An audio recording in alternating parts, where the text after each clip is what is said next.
of feet.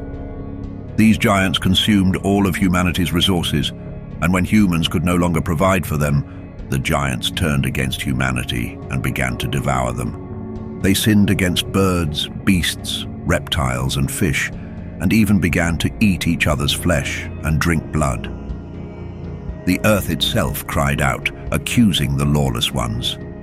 Azazel taught humanity how to make swords, knives, shields, and breastplates. He revealed the secrets of metals, how to work with them, and introduced the crafting of bracelets, ornaments, and the use of antimony. He also taught the art of beautifying the eyes, the value of precious stones, and the use of dyes. Wickedness spread like wildfire. People indulged in sin, committed fornication, and became thoroughly corrupt in their ways.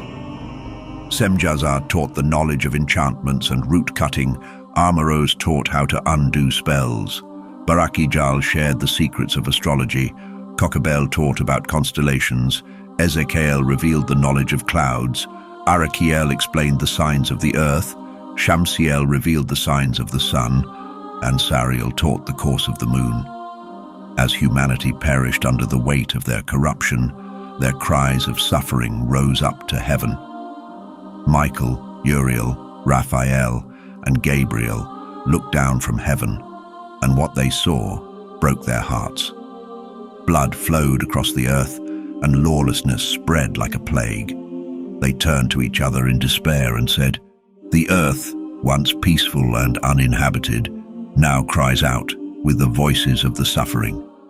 Their cries have reached the very gates of heaven, begging for justice." The souls of humanity were pleading to the holy ones in heaven, asking, "Please take our case before the Most High." In anguish, the angel spoke to the Lord, saying, "O Lord of lords, God above all gods, King of kings, your glorious throne has stood for all generations, and your name is holy and blessed forever. You are the creator of everything, and all things are under your control. Nothing can be hidden from you, for you see all.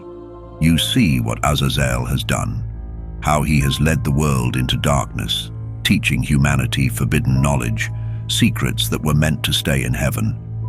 And Semjazar, who was given authority over his followers, has led them to earth.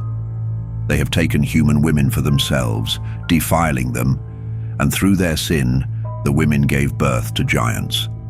Now the earth is soaked in blood and filled with evil. The souls of the dead cry out to heaven, and their sorrowful voices cannot be silenced. They weep for justice, for the terrible wrongs that are being committed on earth. And you, Lord, you know everything before it happens. You see this devastation, but we don't understand why you allow it. You haven't told us what to do."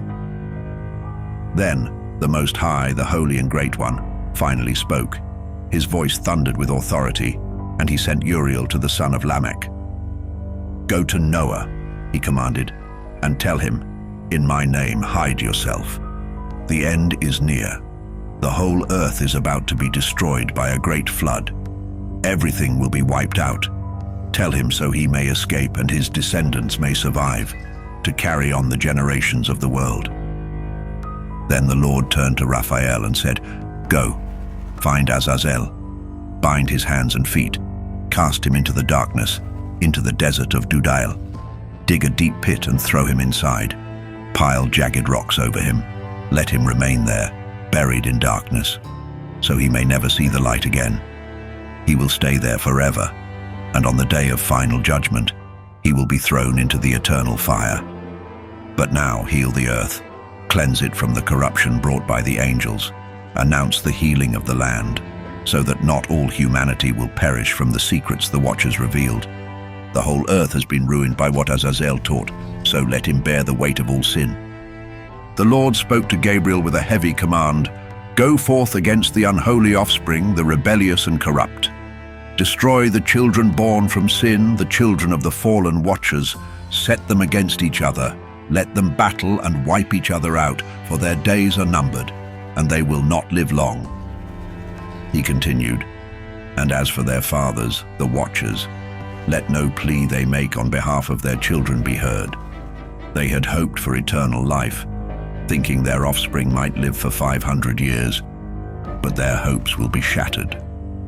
Then the Lord turned to Michael and said, "Bind Semjaza and his companions, those who have tainted themselves by uniting with women and defiling their purity.